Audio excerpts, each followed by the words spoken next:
स्वागत है आपके अपने YouTube चैनल अग्नि 24x7 में। आज हम करेंगे करंट अफेयर के इम्पॉर्टेंट क्वेश्चन। और जैसा कि आपको पता है कि हम लास्ट 9th मंथ के करंट अफेयर का डिस्कशन कर रहे हैं और जो कि सब engineer exam point of view से काफ़ी इंपॉर्टेंट है। तो ये हमारी सीरीज की दूसरी वीडियो है, पहली वीडियो जो कि आप हमारे YouTube चैनल पर जाके देख सकते हैं जो कि प्लेलिस्ट में है, और ये दूसरी वीडियो है। और इसी तरह से आगे भी वीडियो आती रहेंगी जो करंट अफेयर के पॉइंट ऑफ व्यू से काफ़ी इंपॉर्टेंट है। तो चैनल को सब्सक्राइब कर लीजिए, साथ ही आप पूरी वीडियो की सीरीज को कंप्लीट कर लें जिससे कि आपको करंट अफेयर में दिक्कत ना हो। उससे पहले आप हमारे YouTube चैनल अग्नि 24x7 को सब्सक्राइब कर लीजिए, साथ ही अपने दोस्तों के साथ शेयर करना ना भूलें।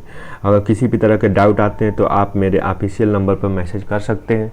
साथ ही इसी नंबर से आप हमारे व्हाट्सएप ग्रुप, टेलीग्राम ग्रुप और पे जुड़ सकते हैं। और टेलीग्राम ग्रुप पे जाके वहाँ पे आप PDF या इस क्वेश्चन का नोट्स भी डाउनलोड कर सकते हैं।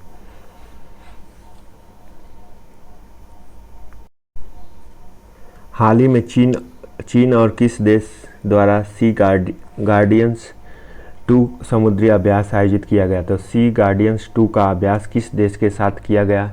तो इसका करेक्ट आंसर होता है पाकिस्तान के साथ, जो कि सी गार्डियंस 2 का अभ्यास आयोजित किया गया। उसके अलावा जो कि प्रमुख युद्ध अभ्यास हुए हैं, कौन कौन से हुए हैं, तो उनके बारे में भी थोड़ा समझ सकते हैं। तो जैसे शक्ति युद्ध अभ्यास किसके साथ हुआ है? तो शक्ति एक्सरसाइज जो कि फ्रांस के साथ हुआ है। तो शक्ति एक्सरसाइज जो कि फ्रांस के साथ हुआ है। मित्र किसके साथ हुआ है? तो मित्र शक्ति एक्सरसाइज जो कि श्रीलंका के साथ होती है। उसके बाद मैत्री एक्सरसाइज किस कंट्री के साथ होती है? तो मैत्री एक्सरसाइज जो कि थाईलैंड के साथ होती है।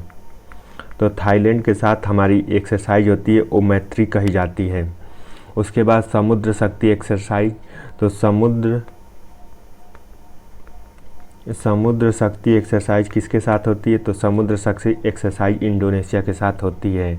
सीनू मैत्री एक्सरसाइज जापान के साथ होती है। सूर्य किरण किसके साथ होती है? तो जैसे सूर्य किरण एक्सरसाइज, जैसे नेपाल के साथ हमारी एक्सरसाइज होती है वो उसका नाम है सूर्य किरण। और सूर्य किरण कहाँ पे हुई थी? तो पिथौरागढ़ में हुई थी। उसके बाद चाइना के साथ कौन सा युद्ध अभ्यास होता है? तो हैंड टू हैंड एक्सरसाइज होती है।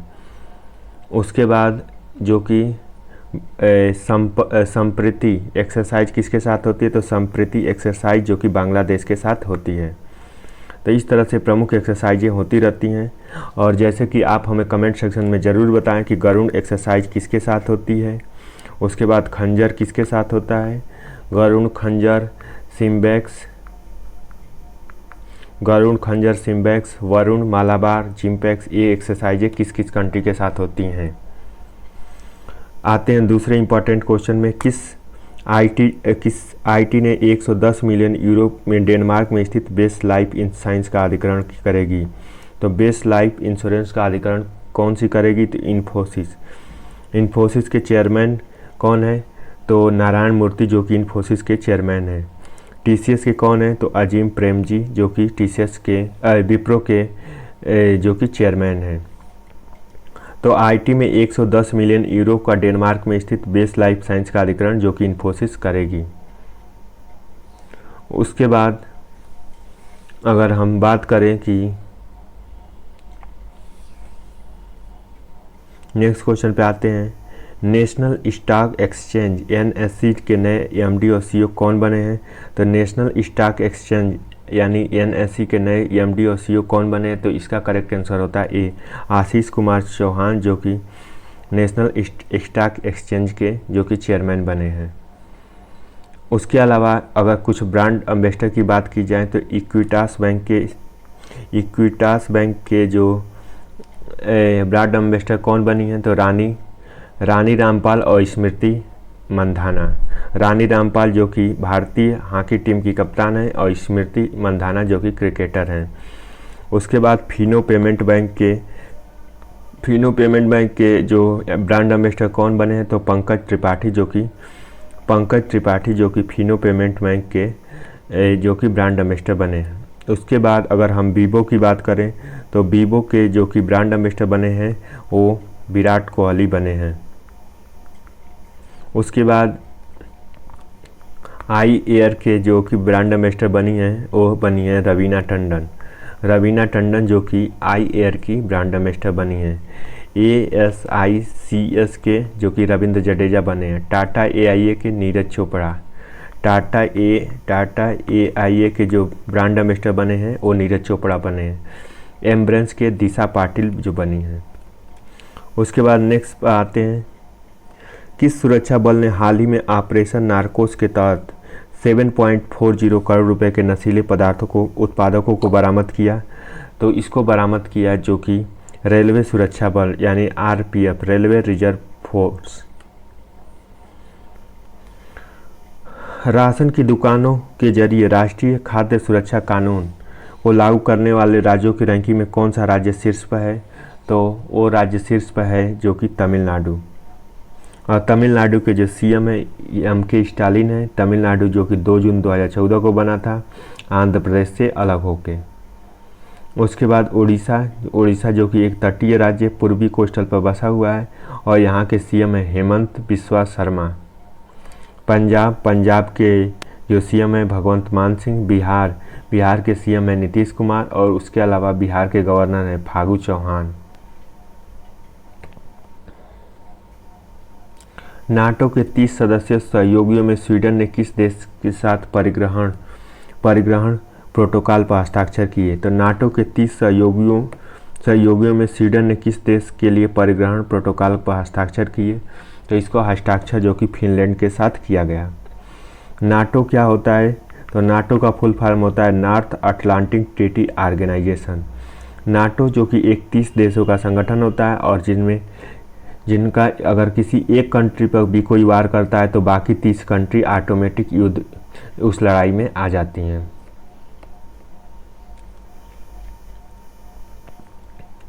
जूनियर फर्डिनेंड मार्कोस ने किस देश के 17वें राष्ट्रपति के रूप में शपथ ली?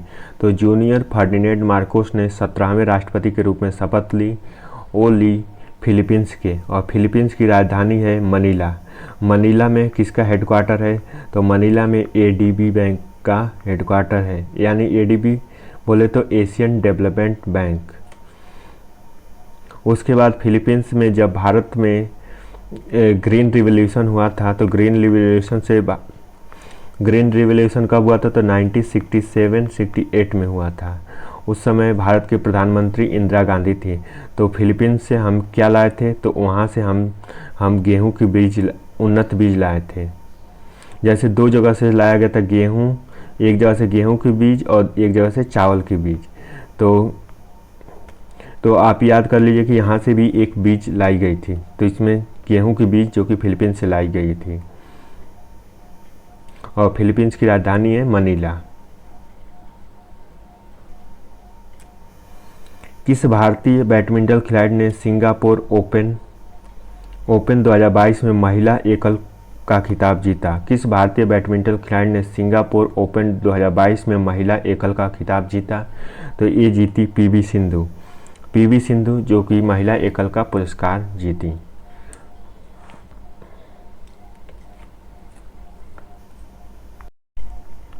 उसके बाद प्रतिवर्ष विश्व अंतर्राष्ट्रीय न्याय दिवस कब मनाया जाता है? तो प्रतिवर्ष अंतर्राष्ट्रीय न्याय दिवस जो कि 17 जुलाई को बनाया जाता है। उसके अलावा जो कि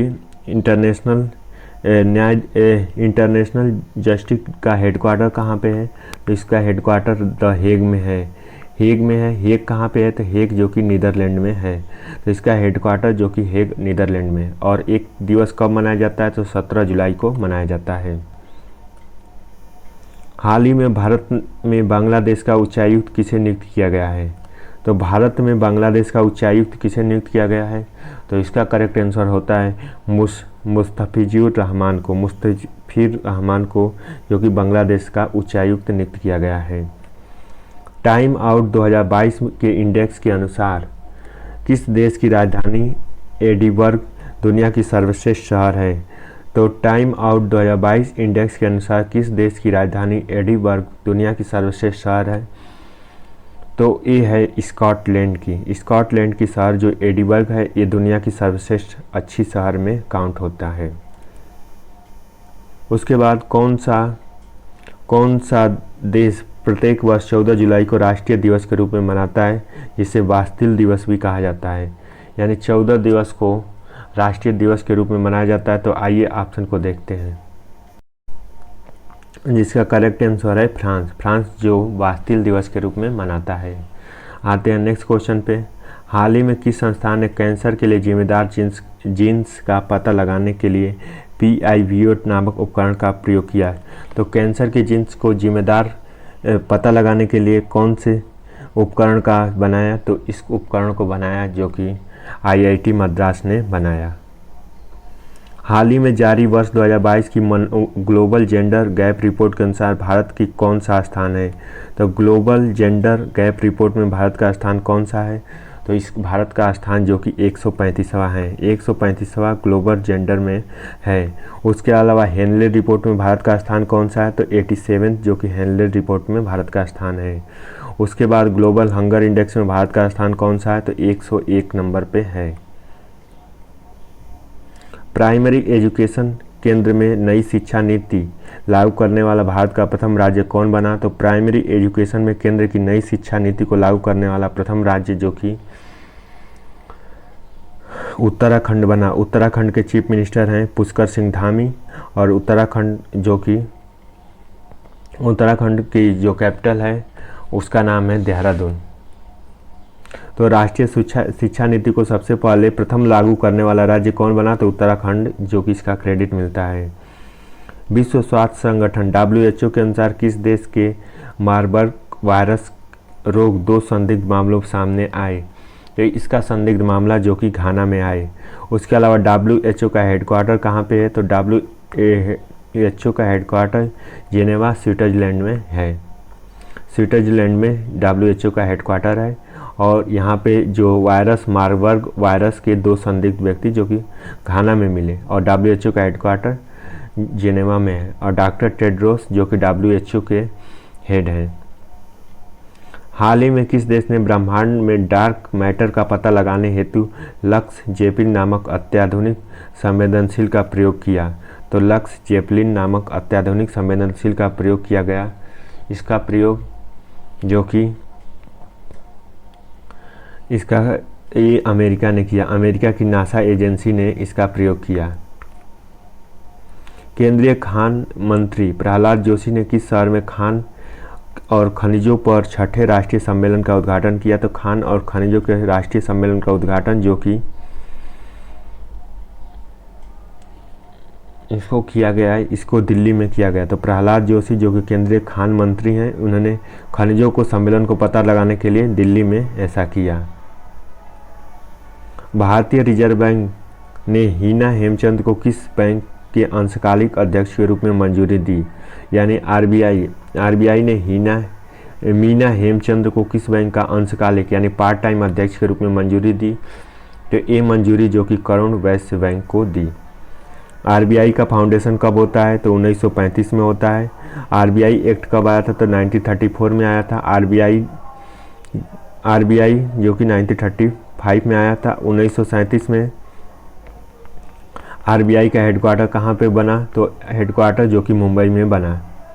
आरबीआई भारत का एक नेशनल बैंक है और जो सारे बैंकों को डील करता है।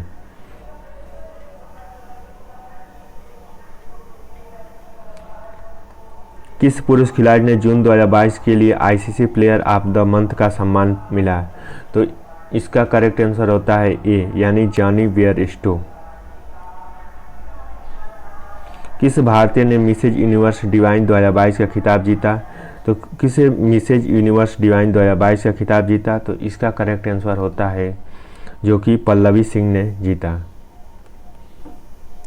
किस टेनिस खिलाड़ी ने हाल ही में विंबलडन 2022 के पुरुष एकल का खिताब जीता? तो इस पुरुष एकल का खिताब जो कि नोवाक जोकोविच ने जीता। विंबलडन 2022 के पुरुष एकल का सम्मान जो कि नोवाक जोकोविच ने जीता।